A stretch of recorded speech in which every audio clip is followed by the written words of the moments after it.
Welcome back to Ranjani YouTube channel.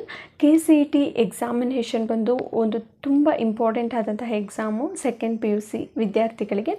So ಈ ಒಂದು examination ಹಾಲಿಗೆ ನೀವು ಏನೇನೆಲ್ಲ ತೊಗೊಂಡು ಹೋಗಬೇಕು, ಏನೇನೆಲ್ಲ ತೊಗೊಂಡು ಹೋಗಬಾರ್ದು, ಇದು ತುಂಬ ಇಂಪಾರ್ಟೆಂಟ್ ಆಗುತ್ತೆ. ಸೊ ಎಕ್ಸಾಮ್ ಬರಿಬೇಕು ಅಂತಂದರೆ ಎಲ್ಲ ರೂಲ್ಸ್ಗಳನ್ನು ನೀವು ಫಾಲೋ ಮಾಡಬೇಕಾಗತ್ತೆ. ನೀವು ಎಕ್ಸಾಮಿನೇಷನ್ ಹಾಲ್ಗೆ ಹೋಗಬೇಕಾದ್ರೆ ನಿಮ್ಮ ಹತ್ರ ಏನೇನು ಇರಬೇಕು, ಕಂಪಲ್ಸರಿಯಾಗಿ ಏನೇನು ತೊಗೊಂಡು ಹೋಗಬೇಕು ಅಂತ ಅಂದರೆ, ಮೊದಲನೇದಾಗಿ ನಿಮ್ಮ ಒಂದು ಅಡ್ಮಿಟ್ ಕಾರ್ಡ್, ಇದು ಕಂಪಲ್ಸರಿಯಾಗಿ ನಿಮ್ಮ ಹತ್ರ ಇರಲೇಬೇಕು. ಅದರಲ್ಲಿ 3 ಪೇಜ್ ಇರುತ್ತೆ. ಸೊ 3 ಪೇಜ್ಗಳನ್ನು ಕೂಡ ನಾವು ತೊಗೊಂಡು ಹೋಗಬೇಕಂತಂದರೆ, ಫಸ್ಟ್ ಪೇಜ್ ಇರಲೇಬೇಕು. ನಿಮ್ಮ ಒಂದು ರಿಜಿಸ್ಟರ್ CET ನಂಬರ್, ಹಾಗೆ ನಿಮ್ಮ ಫೋಟೋ ಎಲ್ಲನೂ ಇರುತ್ತಲ್ಲ ಆ ಪೇಜ್ ಇರಬೇಕು. ಆಮೇಲೆ ಇನ್ಸ್ಟ್ರಕ್ಷನ್ ಪೇಜ್ ಇದ್ದರೂ ಕೂಡ ನಡೆಯುತ್ತೆ, ಇಲ್ಲದೆ ಹೋದರೂ ಕೂಡ no problem. First page compulsory ಆಗಿರಬೇಕು. ಥರ್ಡ್ ಪೇಜ್ OMR ಅದು ತೊಗೊಂಡು ಹೋಗೋ ಹಾಗೆ ಇಲ್ಲ. ಸೊ ಅದನ್ನು ತೊಗೊಂಡು ಹೋಗಬೇಡಿ, ಓಕೆನಾ. ಸೊ ನಿಮ್ಮ ಒಂದು ಅಡ್ಮಿಟ್ ಕಾರ್ಡ್ ನಿಮ್ಮ ಹತ್ರ ಇರಬೇಕು. ಎರಡನೇದು ಬಂದು ನಿಮ್ಮ ಒಂದು ಫೋಟೋ ಇರೋವಂತಹ ಗೌರ್ಮೆಂಟಿಂದ ಇಶ್ಯೂ ಆಗಿರೋವಂಥ ಒಂದು ಐಡೆಂಟಿಟಿ ಪ್ರೂಫ್ ನಿಮ್ಮ ಹತ್ರ ಇರಬೇಕು. ಏನದು ಐಡೆಂಟಿಟಿ ಪ್ರೂಫ್ ಅಂತ ಅಂದರೆ, ನಿಮ್ಮ ಆಧಾರ್ ಕಾರ್ಡ್ ಆಗಿರ್ಬೋದು, ನಿಮ್ಮ ವೋಟರ್ ID ಆಗಿರ್ಬೋದು, ಅಥವಾ ನಿಮ್ಮ ಒಂದು DL ಡ್ರೈವಿಂಗ್ ಲೈಸೆನ್ಸ್ ಆಗಿರ್ಬೋದು. ಇದಿಷ್ಟು ಕೂಡ ನೀವು ಇದರಲ್ಲಿ ಒಂದನ್ನು ನೀವು ತೊಗೊಂಡು ಹೋಗ್ಬೋದು, ಓಕೆನಾ. ಸೊ ಈ ಒಂದು ಅಡ್ಮಿಟ್ ಕಾರ್ಡ್ ಹಾಗೆ ಐಡೆಂಟಿಟಿ ಪ್ರೂಫ್ದು ಏನು ಇರುತ್ತೆ, ಆ ಒಂದು ಐಡೆಂಟಿಟಿ ಪ್ರೂಫ್ಗೂ ನೀವು ತೊಗೊಂಡು ಹೋಗಬೇಕಾಗತ್ತೆ. ಇದನ್ನು ಹೊರತುಪಡಿಸಿ ನಿಮ್ಮ ಹತ್ರ ಪೆನ್ ಇರಬೇಕು. ಅದು ಕೂಡ ಬ್ಲೂ ಆರ್ ಬ್ಲಾಕ್ ಕಲರ್ದು ಬಾಲ್ ಪಾಯಿಂಟ್ ಪೆನ್ನು ಒಂದೇ ರೀತಿಯಾದಂತಹದ್ದು ತೊಗೊಂಡು ಹೋಗಿ.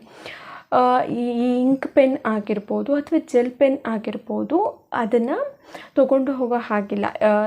ಇನ್ ದ ಸೆನ್ಸ್ ಯಾಕೆ ತೊಗೊಂಡು ಹೋಗೋ ಹಾಗಿಲ್ಲ ಅಂತಂದರೆ, ನೀವೇನು OMR ಶೀಟಲ್ಲಿ ಬಬಲ್ ಮಾಡಿರ್ತೀರ, ಸೊ ಅದು ಸ್ಕ್ಯಾನ್ ಆಗಬೇಕಾದ್ರೆ ಆ ಸ್ಕ್ಯಾನರ್ ಬಂದು ಈ ಒಂದು ಜೆಲ್ ಪೆನ್ ಅಥವಾ ಇಂಕ್ ಪೆನ್ನಿಗೆ ಸೆನ್ಸಿಟಿವ್ ಇರೋದಿಲ್ಲ.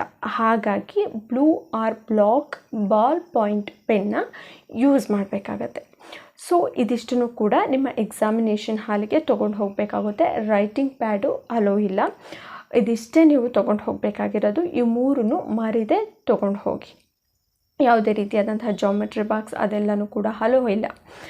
ಏನನ್ನು ತೊಗೊಂಡು ಹೋಗಬಾರ್ದು, ಎಲೆಕ್ಟ್ರಿಕ್ ವಸ್ತುಗಳು ಯಾವುದೇ ಆಗಿರಲಿ ತೊಗೊಂಡು ಹೋಗೋಗಿಲ್ಲ. ಕ್ಯಾಲ್ಕುಲೇಟರ್ ಅಥವಾ ನಿಮ್ಮ ವಾಚ್ ಕೂಡ ಅಲೋ ಇರೋದಿಲ್ಲ.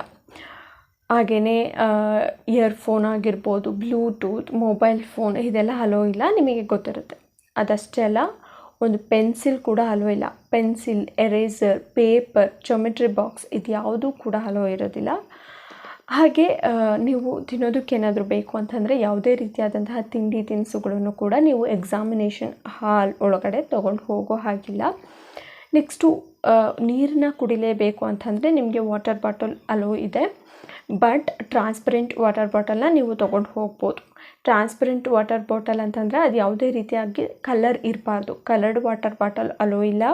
ಹಾಗೆ ಮೆಟಾಲಿಕ್ ವಾಟರ್ ಬಾಟಲ್, ಈ ಮೆಟಲ್ದು, ಸ್ಟೀಲ್ದು ಎಲ್ಲ ಬರುತ್ತಲ್ಲ, ಸೊ ಅದು ಅಲೋ ಇಲ್ಲ. ನೀರಿನ ವ್ಯವಸ್ಥೆ ಅಲ್ಲಿ ಇರುತ್ತೆ, ನೀವು ಅದನ್ನು ಉಪಯೋಗಿಸ್ಕೊಳ್ಬೋದು. ಹಾಗೆ ವಾಲ್ ಕ್ಲಾಕ್ ಇರುತ್ತೆ ಅಂತಂದರೆ ಕೆಲವೊಂದು ಎಕ್ಸಾಮಿನೇಷನ್ ಹಾಲಲ್ಲಿ ಇರುತ್ತೆ. ಇಲ್ಲ ಅಂತ ಅಂದರೆ ನಿಮಗೆ ಬೆಲ್ ಟೈಮಿಂಗ್ಸು ಗೊತ್ತಿರಬೇಕಾಗತ್ತೆ. ನಾನು ಈಗಾಗಲೇ ವಿಡಿಯೋ ಮಾಡಿ ತಿಳಿಸಿದ್ದೀನಿ. ಸೊ ಅದನ್ನು ನೋಡಿಬಿಟ್ಟು ನೀವು ಎಕ್ಸಾಮ್ಗೆ ಹೋದರೆ ನಿಮಗೆ ಪೂರ್ತಿಯಾಗಿ ಯಾವ ಬೆಲ್ ಆದರೆ ಏನು ಅರ್ಥ ಅನ್ನೋದು ಗೊತ್ತಾಗುತ್ತೆ. ಸೊ ಇದಿಷ್ಟು ಕೂಡ ಇವತ್ತಿನ ಮಾಹಿತಿ.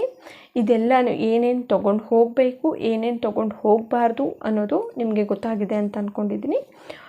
ಇನ್ನಷ್ಟು KCET ರಿಲೇಟೆಡ್ ಅಥವಾ ಎಕ್ಸಾಮಿನೇಷನ್ ರಿಲೇಟೆಡ್ ಏನೇ ಡೌಟ್ಸ್ ಇದ್ದರೂ ಕೂಡ ಕಮೆಂಟ್ ಬಾಕ್ಸಲ್ಲಿ ಕಮೆಂಟ್ ಹಾಕಿ ರಿಪ್ಲೈ ಮಾಡ್ತೀನಿ.